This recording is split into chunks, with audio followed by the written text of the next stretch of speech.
예, 오늘의 증시 브리핑 시작하겠습니다. 코스닥이 역대 상승 종목 수 5위권, 3위권 요 왔다 갔다 사이에 들어가는 것 같은데 이렇게 시장이 올라갈 수 있었던 거는 파월 발언 효과죠. 파월이 오늘 되게 많은 발언을 했는데 뭐 그냥 뭐 원론적인 얘기도 좀 하고, 그러니까 인플레이션 2% 도달할 확신 생길 때까지 정책 유지한다 뭐 그런 얘기도 하고, 그렇다고 인상한다고 단정할 수는 없다. 그리고 이제 뭐 금리 상승으로 금융 여건 긴축됐다 뭐 이런 등등 얘기했는데, 제가 딱 중요한 거 세 개만 딱 집어서 말씀을 드리면 이 세 가지가 증시를 끌어올리는 동력이 됐다라고 보거든요.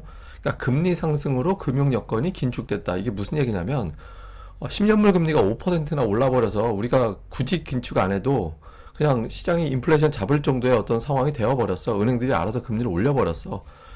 연준이 금리 인상할 필요가 없다라고 이야기를 해버린 거죠.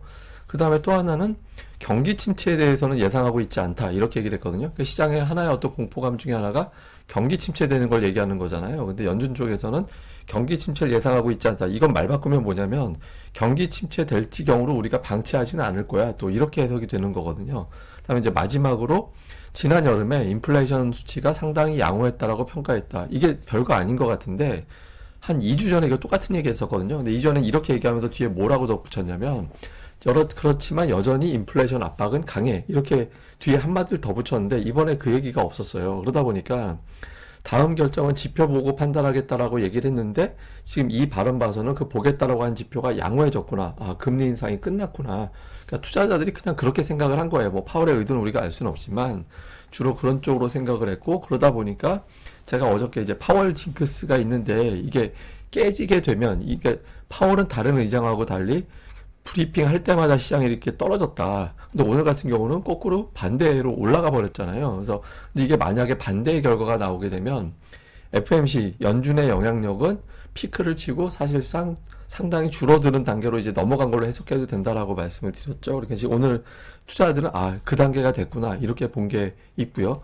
그 다음에 또 하나는 재무부도 오늘 역할을 했다라고 봐야 되거든요. 그러니까 이게 이제 왜 중요했냐면 재무부가 국채 발행 계속 하잖아요. 근데 국채 발행을 너무 하니까 그 돈 좀 빌려줘, 돈 빌려줘. 근데 많이 빌려줘. 이래버리면 그럼 우리 이자 줘야지, 빌려주지. 이렇게 되는 게 되거든요.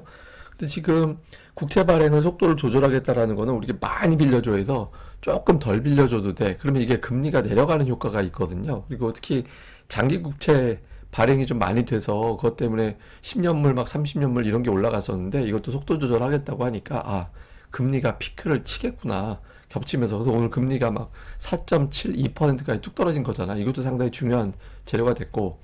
그 다음에 이제 미국의 고용 지표인데 ADP 민간 고용이 이제 계속 좀 내려가는 그런 추세를 좀 그리고 있죠. 그래프상으로는. 그래서 이게 고용 지표가 조금 식으니까 향후에 임금 상승률이 떨어질 거고, 오늘 실제로 이제 임금 상승률이 2년 만에 가장 낮은 5.7%인가? 하여튼 뭐 그 정도 나왔거든요. 그래서 이제 2년 만에 가장 낮은 수준으로 나오면서 이게 전부 다 복합적으로 금리를 좀 누를 수 있는 그런 계기로 작동을 한 거죠. 그래서 이게 이제 시장을 전반적으로 끌어올리는 그런 계기가 됐고, 또 우리 증시의 직접적인 거는 반도체주. AMD가 주가가 10%나 가까이 급등을 했잖아요.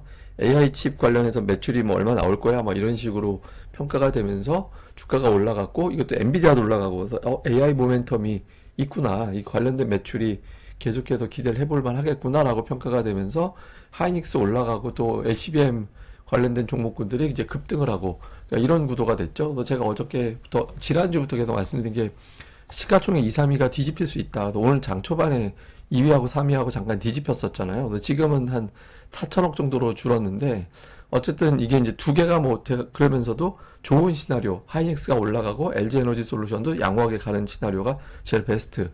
가장 안 좋은 거는 하이닉스 빠지고 LG에너지 솔루션도 올라가는 거 없는데 그냥 시가총액 2위 유지하는 거. 이거 별로 안 좋은 거. 근데 하이닉스가 올라가면 반도체 턴을 시장이 인정해 주는 거기 때문에 지수가 올라갈 확률이 높아지는 구조가 된다라고 말씀을 드렸죠. 오늘 좀 비슷한 그런 현상이 나왔습니다. 그래서 반도체 모멘텀, 여기 이제 어제 또 수출 이슈도 있었고, 이게 또 이제 끌어올린 재료가 됐고요. 그리고 이제 수급은 오늘 외국인들이 이제 모처럼 순매수했죠. 그러니까 한 8일인가 연속 매도했다가 지금 매수로 들어왔는데, 대신 이제 선물은 막판에 좀 팔았습니다. 이거보다 더 많이 팔았는데, 그래서 오늘 올라간 게 일단 한 라운드는 여기서 일단 접고 나서 보자, 끝내고 보자, 이렇게 돼서 이제 좀 새롭게 리셋하고 다시 보려고 하는 것 같아요. 근데 어쨌든 외국인들이 매수했고, 코스닥 매수는 8월 말 이후 최대 매수. 예, 8월 31일 이후에 최대 매수가 들어왔거든요. 그리고 외국인들 매수한 게 원투가 삼성전자 하이닉스였잖아요. 거의 2,800억 정도를 이제 저쪽에 이제 집중을 했고, 그다음에 이제 포스코 퓨처엠도 이제 매수를 좀 하고, LG노텍, 뭐 한미반도체, 뭐 하여튼 IT 계열의 어떤 종목군들, 그다음에 이런 것들을 좀 담는 그런 모습을 보였고요. 기관 같은 경우는 이제 2차 전지, 예, 2차 전지로 분류가 되는 이제 뭐 고점 대비 되게 많이 빠졌던 이런 쪽 종목군들을 좀 집중적으로 담는 이제 그런 이제 모습이 나왔고, 코스닥 쪽에서는 외국인들이 이제 에코프로비엠을 담았고, 그 밑으로 보면 반도체 쪽 종목이 되게 많았어요. 그래서 좀 반도체 관련해서 이제 그 기관이 좀 빌드업을 해놨는데, 이제 외국인들이 붙이는, 예, 그런 모습을 좀 보였고요. 다음에 기관 투자자들은 역시 2차 전지 오늘, 그러니까 1, 2, 3, 4 순매수 상단이 전부 다 2차 전지 쪽 들어가 있죠. 그 다음에 이제 엔터주가 밑에 좀 들어가 있고, 일부 이제 반도체 관련된 종목이 또 이제 들어가 있고, 그래서 좀 반도체, 엔터, 2차 전지, 그래서 다만 오늘 근데 워낙 매수 규모가 커서, 예, 뭐 안 담은 종목군이 나오기가 오히려 쉽지 않았는데, 어쨌든 전체적으로 반도체, 2차 전지, 엔터 뭐 이런 게 좀 조합적으로는 많이 포함된 게 특징이었습니다. 자, 이슈를 이제 이후에 이슈를 정리해 보면, 그 FMC 이후에 일단 국채금리가 4.7% 초반까지 왔거든요. 근데 여기서 이제 터무니없이 빠지지는 않을 거예요. 근데 여기서 이제 이게 4. 제가 계속 말씀드렸지만 외국인이 4.3 이상에서부터 수급이 안 좋아졌었거든요. 그러니까 그 방향으로 가는 흐름을 보여주는 게 중요하죠. 그래서 조금 욕심을 내면 4.6, 그러니까 0.2단계 밑으로 내려갈 때마다 지수가 추가적으로 50포인트 정도 더 올라갈 수 있거든요. 제가 이렇게 50포인트의 원리를 계속 말씀드리잖아요. 이게 4.9 갔다가 오늘 4.7대로 내려오니까 그게 50포인트 되는 거예요. 그러니까 여기서 이제 조금 더 빠지면 그게 또 50포인트 올라가는 계기가 되거든요. 그래서 그런 환경이 되는지. 그다음에 이제 애플 실적이 노출이 될 텐데 이게 과연 화웨이와의 경쟁이 어떻게 전개가 되고 있느냐. 그다음에 이제 다음 분기 실적 추정을 하면서 이제 화웨이한테 좀 밀리는 분위기가 되냐. 요것도 이제 투자자들은 좀 가늠을 할 겁니다. 그래서 요것도 좀 중요한 변수가 될 것 같고요. 그다음에 이제 반도체는 매수가 붙어서 오른 거고 2차 전지는 숏 커버가 붙었을 확률이 있어 보이거든요. 근데 오늘 이게 숏 커버인지 아닌지는 조금 더 봐야 됩니다. 대차 잔고까지 봐야 되는데 그 데이터는 아직은 없으니까. 근데 이게 시장이 좋으려면 반도체가 올라가고 쇼커버 붙어서 2차 전지도 괜찮아지고 이런 구도가 돼야 되거든요. 근데 좀 안 좋게 되면 반도체 돌리고 2차 전지는 오직 그냥 쇼커버만 가지고 올라가는 사이클만 잠깐 나오고 이러면 이제 반등이 좀 짧아지는 거죠. 그래서 어느 쪽 구도가 되는지 제가 계속 말씀드리지만 하이닉스가 시총 2위 올라가고 강세 보이고 2차 전지는 완만하게 이제 더 이상 빠지지 않고 완만하게 좀 움직여주는 그런 구도 나오는 게 시장에서는 제일 득이 될 수 있거든요. 그래서 그런 구도가 되느냐. 근데 오늘은 뭐 특징주는 워낙 상승 종목수가 많았던 날이라 뭐 특징주로 분류할 필요는 없는 것 같습니다. 자, 여기까지는 제가 이제 원론적인 얘기고 오늘 시장이 왜 올라갔을까? 저는 조금 다른 관점에서 보려고 하거든요. 이거 여러분들한테 미리 제가 보여드렸던 차트예요. 뭐냐면 제가 주말에 보여드린 차트. 이게 숏 베팅, 그러니까 아래쪽, 그러니까 0보다 아래쪽에 가 있으면 하락 쪽에 베팅이 강했다라는 거고 0보다 위에 올라가면 상승 쪽 베팅이 많았다는 얘기인데 이거 보시면 2022년도부터 하락 쪽 베팅 영역에 있었잖아요. 이제 S&P 500 선물에 대한 어떤 그 투기적 포지션 이렇게 보통 그렇게 표현합니다만은 이게 이제 지난주에 0.5니까 되게 미미한 건데 어쨌든 숏 포지션이 끝났어요. 무려 70주. 그러니까 70주가 이어졌던 역대 최장 기간의 하락 베팅이 멈췄거든요. 이게 제가 이제 이거 보여드렸었잖아요. 그래서 이거 뭔가 변했다. 이제 포지션이 좀 바뀐 것 같다. 그래서 저는 파월 의장의 발언이 되게 비둘기였다라고 생각은 안 해요. 저는 개인적으로. 그게 아니라 그냥 그렇게 해석을 해버린 거라고 생각을 하거든요. 그래서 그 해석을 해버린 건 지들이 포지션을 바꿨기 때문이다. 그리고 또 하나는 뭐냐면 이게 이제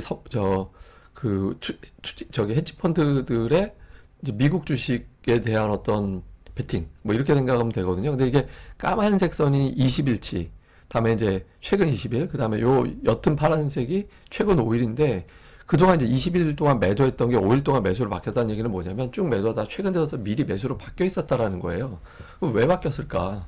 이제 금리가 더 이상 5% 이상 안 올라갈 것 같다라는 인식이 있었을 거고 또 하나는 뭐냐면 실적 시즌이 끝나면 미국에서 자사주 매입이 재개가 돼요. 그러니까 미국은 이제 규정으로 실적 발표 한 달 전인가? 뭐 그때부터 실적 발표 당일까지 자사주 매입 못하게 돼 있거든요. 그러니까 회사에서 의도적으로 좀 이제 자기네들 정보를 아니까 그거 작전 같은 거 할까 봐. 그래서 근데 실적 발표 끝나면 자사주 매입이 재기가 돼요.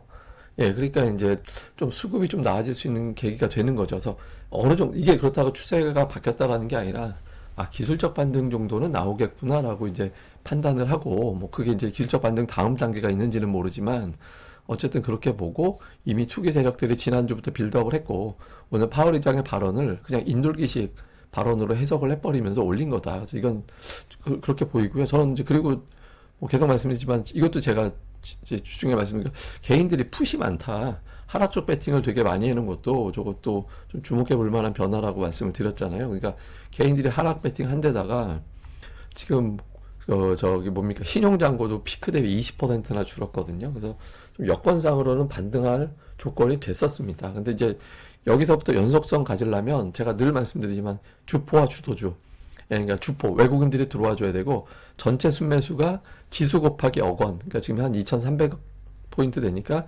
2,300억 이상의 매수를 일주일에 3번 이상 해주고 그 중에 절반 이상을 삼성전자를 내주고 그러니까 이런 구도가 돼야 연속적으로 올라가는 거거든요. 그러니까 그게 확인이 되지 않으면 뭐 지수를 뭐 몇 포인트라고 예상할 수는 없지만 이제 기술적 반등 이후에 또 한 번 조정을 맞게 되는 그런 흐름이 나올 수도 있습니다. 그래서 주포와 주도주가 나오는지 이런 것들도 잘 보시면 좋을 것 같습니다. 제가 이런 거는 계속 올려드렸어요. 사실은 텍스트에도 제가 뭐 보시면 뭐 여기 오늘의 증시에 보시면 그 계속 이런 것들 뭐 내용 뭐 LG에너지 솔루션과 뭐 SK하이닉스의 어떤 시총 구도라든가 뭐 10월 전 세계 꼴찌 뭐 이런 걸로 제가 계속 올려드렸었거든요. 그래서 이런 것들도 참고하시면 되니까 뭐 하여튼 두루두루 오셔가지고 보시면 또 예, 도움이 될 것 같습니다. 많이 한번 좀 봐주시고요. 자, 어쨌든 이게 뭐 하루 올라가면 좋긴 한데 또 연속성이 중요하잖아요. 그래서 뭐 이후에 연속성 보이는지 그런 거는 계속 제가 주포와 주도주 위주로 또 보시면 좋을 것 같습니다. 예, 그럼 저는 또 다음에 뵙겠습니다. 이 방송 구독하기와 좋아요 꼭 많이 꼭 좀 예, 부탁드리겠습니다. 구독하기 많이 해주셔야 또 이제 알고리즘 노출이 되니까 예, 꼭 부탁드립니다. 감사합니다.